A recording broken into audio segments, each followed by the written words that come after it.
Let's rewind. Arthur's first dance on the stairs. The sun bleeds orange as he contorts his emaciated body, a marionette of chaos. It's grotesque, hypnotic. Humanity stripped raw. This isn't a villain's origin story. It's a scream into the void of modern existence. What if the Joker isn't a monster? What if he's the logical endpoint of a society that grinds the vulnerable into dust? Nietzsche warned, "Beware that when fighting monsters, you yourself do not become a monster." Arthur Fleck didn't fight monsters, he became one. But here's the twist. Was it a transformation or a revelation? Nietzsche's will to power pulses through every frame.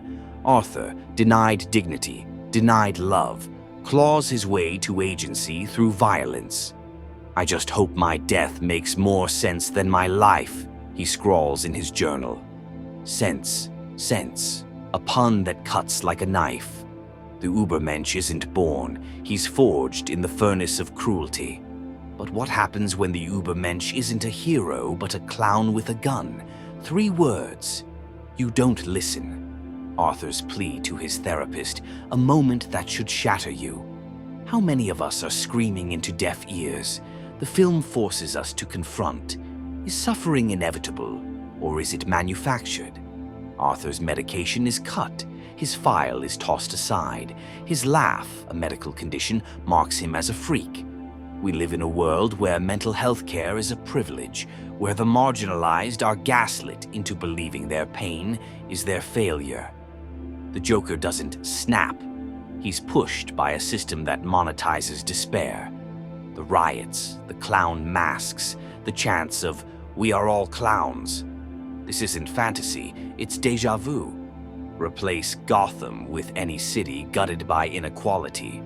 Replace clown masks with the Guy Fawkes visages of Anonymous, the bandanas of Antifa, the viral hashtags that erupt when the ignored finally roar. The Joker isn't a character, he's a symptom. He's the unemployed graduate drowning in debt, the single mother rationing insulin, the veteran abandoned by the VA. When Thomas Wayne sneers, what kind of coward hides behind a mask? The answer is clear, the kind you created. Here's the grenade the film tosses into your lap. What if morality is a luxury? Arthur isn't evil. He's a grenade with the pin pulled by neglect. Psychopathy? Maybe. But psychopaths aren't born, they're made. Studies prove childhood trauma rewires the brain for violence. So when Arthur murders his mother, the woman who let him be tortured, is that evil? Or is it the scream of a wounded animal?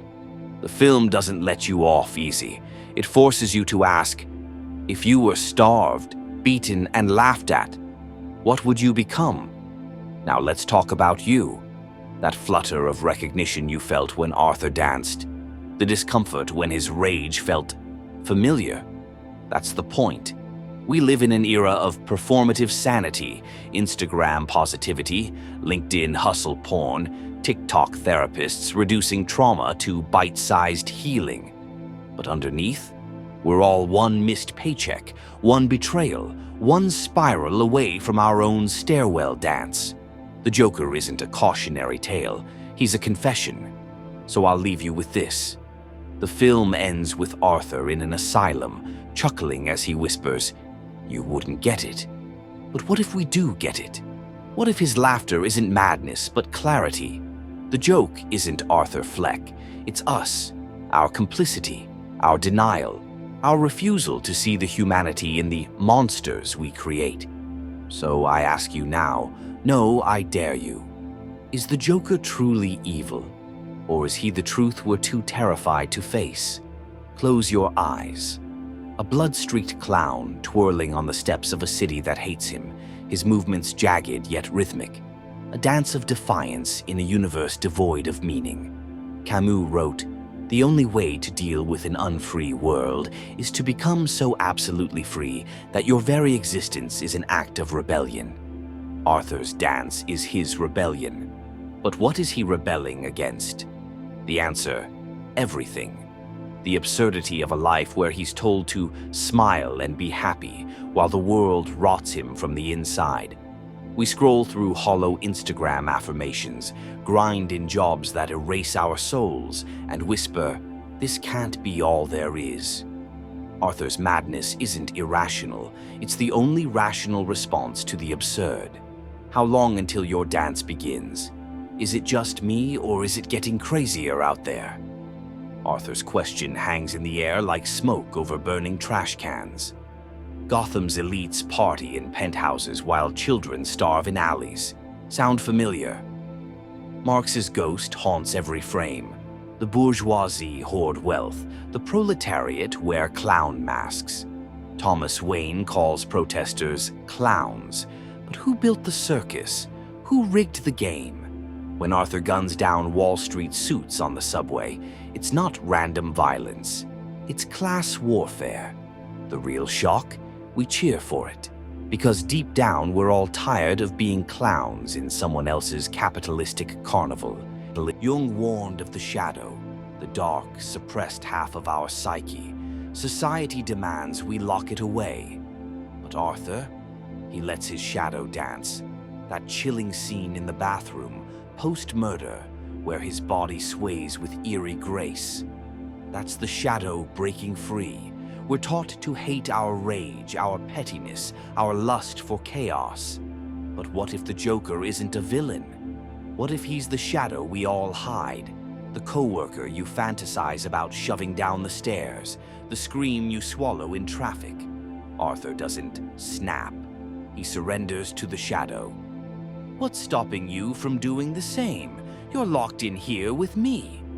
Arthur's growl to the therapist isn't a threat, it's a confession. Foucault argued that society pathologizes dissent, labeling rebels mad to control them. Arthur's file is stamped delusional, his laughter deemed a disorder. But who's truly delusional? The man who sees the world's cruelty clearly, or the masses who pretend it's fine? We medicate despair instead of fixing its causes. We call protesters unhinged instead of hearing their rage. The asylum isn't Arthur's prison, it's Gotham. It's our world. Are you sane or just obedient? Arthur's laugh is a weapon, his makeup a protest, his crimes a grotesque art show. Pain becomes performance in a society that monetizes trauma. Think about it. We binge true crime, romanticize anti-heroes, turn trauma into TikTok trends. Arthur's violent ballet goes viral in Gotham, sparking riots. Art mirrors life. School shooters get manifestos turned into memes. Mass tragedies become Netflix documentaries. Is the Joker a villain or a dark influencer? The film forces us to confront our addiction to suffering. Do we want justice or entertainment? I used to think my life was a tragedy. Now I realize it's a fucking comedy. Arthur's punchline is a gut punch. We love to blame evil on individuals. He chose to be a monster. But the film screams, no one is self-made. Arthur is the product of bullying, abuse, neglect, and a system that discards the weak. Psychologists confirm violence is cyclical, trauma is inherited. So why do we still believe in good versus evil? The Joker isn't born, he's assembled. Piece by piece, wound by wound. How many pieces are missing in you? Replace Gotham's clown masks with screen names. Replace riots with Twitter storms. Arthur's rage goes viral, uniting the invisible. Sound like 2024? We're all one viral humiliation away from becoming Jokers. Cancel culture is the new asylum. Algorithms feed our paranoia. Loneliness is epidemic. Arthur's re-entry. The worst part of having a mental illness is people expect you to behave as if you don't. Could be a viral tweet. We're all performing sanity online. When does the mask slip? The film's last frame. Arthur, drenched in crimson, laughing as Gotham burns. Nietzsche's madman proclaiming God is dead couldn't be more relevant. If life has no meaning, isn't chaos the ultimate freedom? Arthur isn't laughing at the world, he's laughing with the universe's absurdity. We cling to order, morality, and routine, but the Joker whispers, why? What if true liberation isn't virtue, but embracing the void? Here's the cliffhanger. If you could choose between a lie that comforts or a truth that destroys, would you laugh too? Picture this. Arthur, bathed in the flicker of a TV screen, watching a late-night host mock his pain. His reality bends. The crowd cheers. He's no longer a man, he's a meme. Baudrillard warned that in the age of media, simulation replaces truth. Gotham's news cycles turn Arthur's violence into spectacle, divorcing it from context, from humanity. Sound familiar? School shootings become hashtags, wars become trending topics. We consume tragedy as content, stripping it of meaning. Arthur isn't real to Gotham. He's a symbol, a hyper-real phantom. And so are we. We curate digital avatars, chasing likes in a void. When Arthur shoots Murray Franklin live on air, he's not committing murder. He's puncturing the simulation. The blood on the studio floor isn't fake. The screams aren't scripted.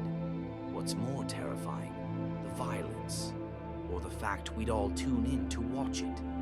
Remember the scene? Arthur trapped in a fridge, pounding on the door as his laughter curdles into sobs. Sartre's no exit screams from every frame. Hell is the gaze of others. Arthur isn't crushed by poverty or illness. He's suffocated by society's judgment. The sneers on the subway, the mockery on TV, the therapist's empty stare. We live in a panopticon of hot takes and cancel culture, where every mistake is archived, every flaw magnified. What if the Joker's greatest crime isn't murder? It's refusing to play the role society assigned him. Sartre said we're condemned to be free. Arthur embraces that condemnation. He chooses chaos over compliance. But here's the kicker. When you scroll through comments judging him, aren't you the jailer? Now, the final question, the one that'll haunt you. If Sartre is right and freedom is a life sentence, is a life